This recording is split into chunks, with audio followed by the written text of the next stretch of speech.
दोस्तों नमस्कार, कैसे हो आप सब। आशा करता हूँ अच्छे होंगे। दोस्तों आज है दिन वेडनेसडे का और आज डेट है 1 फरवरी 2023 और टाइम हो रहा है दोस्तों 8:41 हो चुके हैं और मैं अभी आ चुका हूँ पावर हाउस के पास में। और लास्ट स्टॉप मेरा हुआ था दोस्तों आपका ये मोती नगर। तो मोती नगर से ये लगा लो राइडे तो आ रही थी, सर्च अच्छा खासा लगा हुआ था।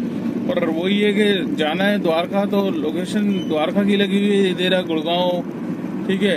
और उसके बाद लाजपत नगर की दे रहा है। मतलब उल्टी उल्टी राइड, मतलब घर जाने ही नहीं देना चाहता कि मतलब कोई अब भाई सुबह का काम कर रहा है तो शाम के टाइम वो सोचता है कि भाई घर की लोकेशन लगा दी जाए।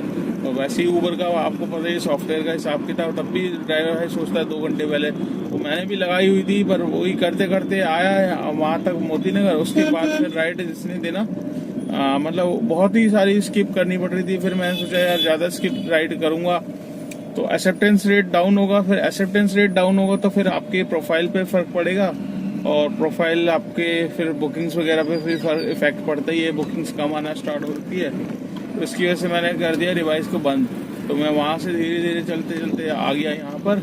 और दोस्तों आज मैं मॉर्निंग में निकला था, करीब वही 7:40 पौने 8 तक का टाइम था मेरा आज का निकलने का। तो आज मेरे पास बुकिंग जो आई पहले सीधा वसंत कुंज की आई, डीपीएस स्कूल की। तो वसंत कुंज जाते वक्त मैंने सुबह ही मतलब सीएनजी आपका ये जो मधु विहार की रेड लाइट वाला है वहीं से डलवा ली थी सुबह सीएनजी। तो सुबह डलवाई थी 509 रुपये की सीएनजी मैंने। तो वहाँ से वसंत कुंज गया, वसंत कुंज से फिर मेरे पास सीधा महिपालपुर मतलब नांगल देवात से आ गई थी। तो एयरपोर्ट टर्मिनल 3 की थी, नाइजीरियन पैसेंजर था। तो एक मन कर रहा था यार नाइजीरियन है, जाऊँ नहीं जाऊँ, क्योंकि आपको पता है थोड़ा सा डर रहता ही है उस तरफ। क्या है कि नांगल देवात के साइड में काफ़ी अंदर जाके थी बुकिंग। तो मैं 5-6 मिनट तक खड़ा रहा, तब फिर वो आया। फिर उसके बाद उसको टर्मिनल 3 छोड़ा। टर्मिनल 3 पे दोस्तों इतना आज मतलब क्राउड था, पता नहीं क्या किस चीज़ का क्राउड था, फ्लाइट ज़्यादा थी ये क्या है, पूरा का पूरा पैक पड़ा हुआ था। नीचे से ऊपर चढ़ने तक में मतलब टाइम लग गया था 5 से 6 मिनट। तो वहाँ पर उनको छोड़ा, वहाँ से फिर एक तो एयरपोर्ट जाने में प्रॉब्लम बस वही होती है कि एयरपोर्ट से सीधा हमें महिपालपुर जाना पड़ता है और महिपालपुर जाने का रास्ता पूरा बंद कर रखा है। वहाँ से एरो सिटी से घूम के फिर जाओ, फिर टाइम लगता है। और फिर वहाँ पहुँचो तो वहाँ से फिर दोबारा एयरपोर्ट की बुकिंग होती है। तो मैं वापस महिपालपुर पहुंचा। महिपालपुर से फिर मेरे पास खैर एयरपोर्ट की तो नहीं बची थी, मेरे पास जो बुकिंग आई थी आपका, तो वहां से बुकिंग मेरे पास आ गई थी ओखला की, ओखला फेज 3 की। ओखला फेज 3 छोड़ने के बाद मैंने कैलाश हिल्स से आ गई थी बुकिंग आपका ओखला वाली साइड से। वहां से बुकिंग आई थी आरकेपुरम खन्ना स्टेडियम है, तो उनको वहीं पे ड्रॉप किया। ड्रॉप करते ही फिर मेरे पास आ गई थी आपका इधर प्रगति विहार की सीजीओ कॉम्प्लेक्स के पास में। तो जस्ट वहीं पे रेड लाइट के पास में मैंने ड्रॉप किया। वहाँ से मैं सोचा था, एक मन कर रहा था निजामुद्दीन चला जाऊँ, एक मन कर रहा है लाजपत नगर चला जाऊँ, तो कहीं नहीं गया। वहाँ से मैं पहुँच गया साउथ एक्स से मेरे पास सीधा बुकिंग आई गुड़गांव की। तो गुड़गांव उद्योग विहार मैंने छोड़ा, उद्योग विहार से फिर मैं आ गया था अपना अड्डे पे ही, वही यू ब्लॉक। तो यू ब्लॉक पे आया, यू ब्लॉक पे मैंने लोकेशन डाली थी। तो खाना ही खाने बैठा था, मैं सोच रहा चलो 12-12:30 बज रहे हैं तो खाना खा लेता हूँ। और खाने जैसे खाने लगा एक ही रोटी, वैसे ही बुकिंग आ गई सरोजनी नगर मार्केट। तो एक रोटी खा के फिर खाना वापस पैक किया रखा साइड में और सरोजनी नगर लेकर गया, उन्हें मार्केट छोड़ा। तो मार्केट के पास भी छोड़ते ही फिर मैंने कहा चलो खाना खा लेता हूँ। खाना खाने से मतलब टिफिन ही खोला था, वैसी बुकिंग आ गई आपका मूलड़बंद। तो मूलड़बंद आज की ट्रिप लेना बहुत भारी पड़ गया दोस्तों। मैं 2 दिन पहले भी गया था उस साइड में तो बिल्कुल भी जाम नहीं था, बट आज क्या है कि इतना गंदा जाम मूलड़बंद पे मिला है जिसकी कोई हद नहीं है। दोनों साइड में, एक तो आपको पता है वो फरीदाबाद वाला जो बाईपास रोड है, वहाँ से शायद यहाँ से कालिंदी कुंज से लेके आगरा तक का कुछ बन रहा है। तो क्या बन रहा है ये पता नहीं है, बट हाईवे बन रहा है। तो किसी भाई को पता हो तो मुझे कमेंट्स करके जरूर बताना दोस्तों, क्या बन क्या रहा है, एक्सप्रेस वे बन रहा है, क्या बन रहा है, तो कुछ समझ में नहीं आ रहा है। तो जिसकी वजह से क्या है कि जाम बहुत तगड़ा लगा हुआ था। एक तो मेरा जो जाने का टाइमिंग था वो स्कूल टाइमिंग पे पहुंच गया मैं, तो इस वजह से गलती हुई। और फिर उनको उतार, मैं बोल रहा राइडर को यार तुम यहीं पे उतर जाओ, ऑटो कर लो। तो कहता भाई वाइफ मेरी प्रेग्नेंट है, अब कॉम्प्लिकेशन हो जाएंगे, तो इसलिए मैंने कहा चलो भाई आपको आपकी प्रॉब्लम है तो प्रॉब्लम समझनी पड़ती है। तो ऐसे मैं उतार भी नहीं सकता था। तो वो भी पैसेंजर अच्छे थे, तो उन्होंने भी मतलब जहाँ अंदर जाना था वहाँ नहीं जाके, जैसे जाम ख़त्म हुआ वो रोड पे ही उतर गए थे। कहते भैया आप अंदर जाके फंसोगे तो हम यहाँ से पैदल चले जाएंगे, आप यहाँ से निकल जाओ।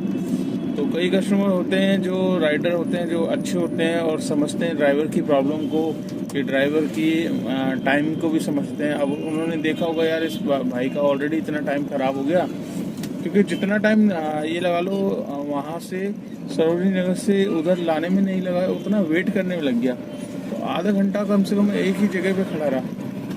तो जिसकी वजह से देखो आधा घंटा अगर आप टाइम वेस्ट हो रहा है तो आधे घंटे में आप एक राइड भी कर सकते हो, उसमें 100-150 रुपये आपके अर्निंग आराम से हो जाती है। तो मैं वहाँ से दोस्तों मेरे पास आ रही थी नोएडा की ट्रिप, नोएडा की मैंने उठाई नहीं, फिर मैं वहाँ से चला गया आपका कालिंदी कुंज की तरफ, मेट्रो की तरफ। तो वहाँ से भी बुकिंग ये लगा लो आई नहीं मेरे पास। तो फिर मैं अपोलो से मेरे पास मिल गई थी आपका अपोलो हॉस्पिटल से, तो वहाँ से इधर की मिली थी आपका ये आरकेपुरम साइड की।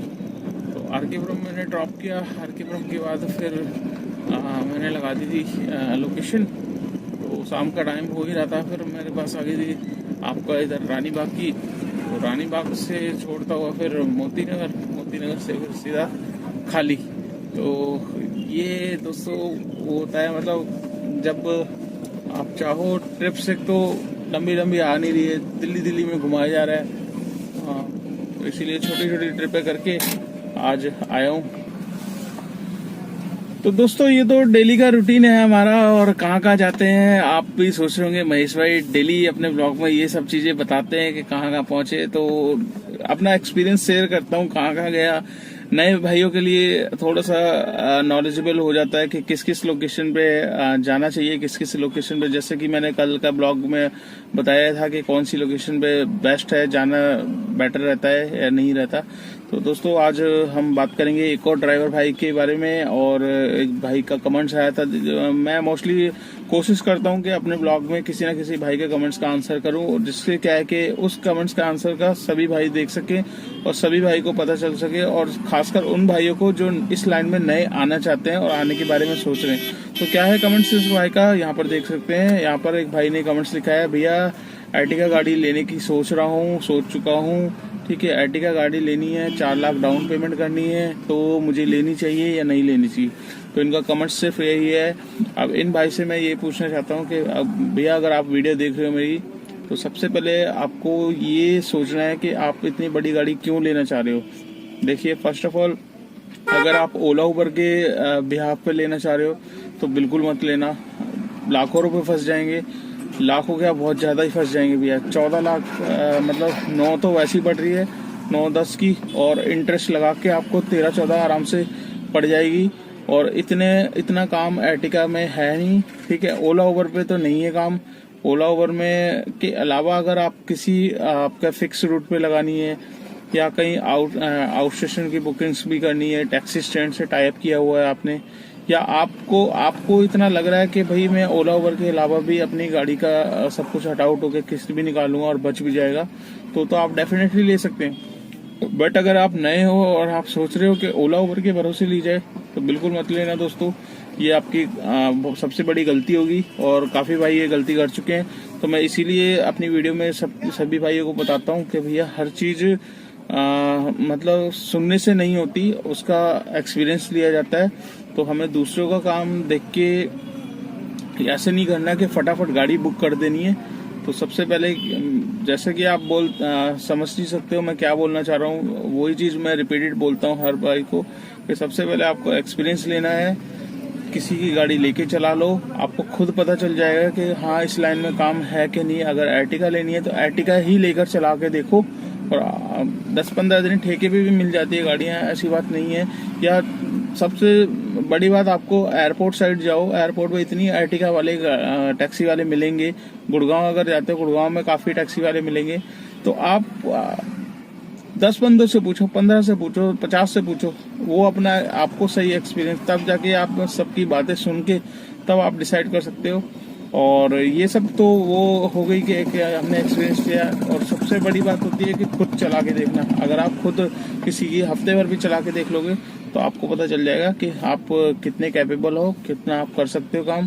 तो हर एक भाई की अर्निंग अलग अलग होती है, हर एक भाई अलग मेहनत करता है। मैं जैसे करता हूँ, सुबह निकला था 7:40 पे, अभी टाइम हो रहा है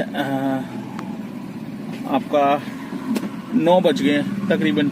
तो कितने घंटे हो गए? 12 घंटे ऊपर ही हो गए, 1.5 घंटा ऊपर ही हो गया। चलो 1.5 घंटे का हटा लो, 12 घंटा मैंने बैक टू बैक काम किया है, तब जाके जितना काम होता है उतना होता है। तो इस काम में मेहनत बहुत चाहिए दोस्तों।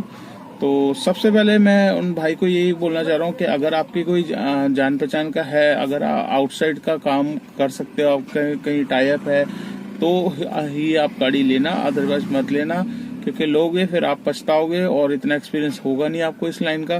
तो काफी भाई ऐसी फंसे हैं गाड़ी ले लेके, तो ऐसे उसमें मत सोचना। ठीक है दोस्तों, तो आपको आज की ये वीडियो कैसी लगी मेरी कमेंट्स करके जरूर बताना। और आज का मैं काम आपको बता देता हूँ दोस्तों, कितना मेरा काम है, जितना भी काम होता है आपको दिखाई देता हूँ मैं। तो दोस्तों आज का मेरा काम यहाँ पर आप देख सकते हैं, 2063 रुपए का मेरा काम है आज का। और इसमें 2 टोल मिले हैं मेरे को, एक MCD टोल मिला है गुड़गांव का, और एक गुड़गांव का स्टेट टैक्स मिलेगा कल। तो 2263 रुपये, मतलब आप राउंड फिगर अगर देखना चाहो तो 2100 रुपये कर सकते हो।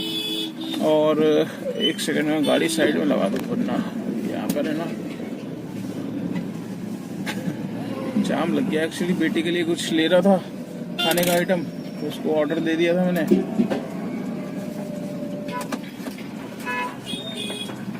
तो दोस्तों 2063 रुपये का काम है, 2100 रुपये हम मान के चल सकते हैं। 20, 30, 40 रुपये एक्स्ट्रा आ ही जाते हैं। तो 2100 और प्लस 200 रुपये का टोल है, तो टोल लगा के हो गए 2300 रुपये। तो टोल को हम साइड में कर देते हैं, बच्चे 2100 रुपये। 2100 रुपये में जो मेरी CNG लगी थी वो 509 रुपये की थी, और उसमें पैलेस की भी थी, तो 750 की फुल होती है, जिसमें से मेरे पास 2 पॉइंट पड़े हुए हैं अभी। तो अभी रेड पे ही आ जाएगी, तो तकरीबन 600 रुपये की मेरी CNG आज भी लग चुकी है। तो 2100 रुपये में से 600 रुपये हम माइनस कर लेंगे, बचेंगे 1500 रुपये। 1500 रुपये में से आप 200 रुपये गाड़ी की मेंटेनेंस, फिटनेस, परमिट, इंश्योरेंस, गाड़ी के टायर खिंच रहे हैं, ये सारे के सारा खर्चा मैं 200 रुपये में काउंट करता हूँ। तो 1500 में से 200 रुपये भी निकाल लेंगे। तो आज की नेट इनकम दोस्तों वही निकल के आ रही है जैसे कल आई थी, 1300 रुपये की। कल की भी 1300 की थी, आज की भी 1300 की है। तो आज की नेट इनकम इतनी है, और इस नेट इनकम में मेरे को किसी को कुछ नहीं देना। हाँ, अगर आपकी नई गाड़ी है तो उसमें आपको EMI भी निकालनी पड़ेगी, उसके बाद ही आपकी अर्निंग आएगी। अब आप सोच रहे होंगे भाई 1300 में से 500 अर्निंग निकालूंगा, 800 रुपये बचेंगे। जी हाँ दोस्तों, 800 से 1000 रुपये ही बचा सकते हो आप नई गाड़ी के उस पे। बाकी सारी चीजें आपके ऊपर है, मेहनत जितनी आप करोगे उतनी आप अर्निंग कर सकते हो। आप 12 घंटे से 14 घंटे करोगे तो 2 घंटे में 700-800 का काम और हो सकता है। तो जहां 800 बच रहे हैं वहां फिर 1500 बचेंगे। तो सारी की सारी चीजें सबकी मेहनत के ऊपर है, सब अपनी मेहनत का लेके जाते हैं। मैंने आज मेहनत करी, मैंने इतने का लेकर जा रहा हूँ, आप करोगे तो आप उतने का लेकर जाओगे। तो चलिए दोस्तों, इस वीडियो को कर देते हैं यहाँ पे एंड। आपको वीडियो कैसी लगी कमेंट्स जरूर करना, और वीडियो को लाइक जरूर कर देना। और चैनल पे फर्स्ट टाइम है तो चैनल को सब्सक्राइब कर लेना। और अगर आप मेरी वीडियो फेसबुक पेज पे देख रहे हो तो उसको भी फॉलो कर लो, उसको भी शेयर कर दो दोस्तों। जितना आप वीडियो को शेयर करोगे उतनी मेरी वीडियो आगे पहुंचेगी, उन भाइयों के पास जाएगी जो ओला उबर के बारे में जानना चाहते हैं। एक्चुअल में ओला उबर में कितना काम है, वैगनआर से कितना काम है, डिजायर से कितना काम है, अर्टिगा से कितना काम है, नाइट में काम करने में क्या फायदा है, या पुरानी गाड़ी लेके चलाने में फायदा है, ये सारी की सारी वीडियो मैंने डाली हुई है। डिस्क्रिप्शन बॉक्स में आप जाइए, लिंक वाइज वीडियो लगी हुई है, तो आप देख सकते हैं। तो चलिए दोस्तों, इस ब्लॉग को कर लेते हैं यहीं पे एंड, और मिलते हैं कल नेक्स्ट डे नेक्स्ट में। तब तक के लिए बाय बाय, अपना ख्याल रखिएगा।